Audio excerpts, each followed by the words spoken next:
Uy, naisip na ako ba? Istorya sa ta. Actually, ang kinabuhi is simple lang yung kayo ang balaod ba. Kung gusto mo pagbago, magsugod dyan sa mong kaugalingon na imo yung baguhon.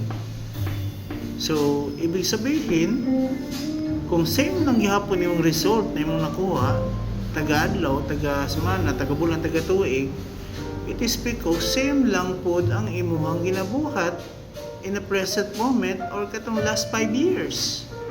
So, if you want change, sugda na karon, little by little. So, expected jud nyo na, di ba, bago sa mo ha.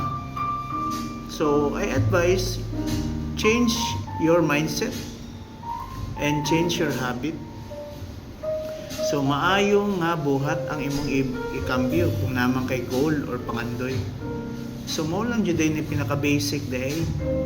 So, timan basta na kay baguhon, expect nga na bagong resulta ang imong maani. Kana lang.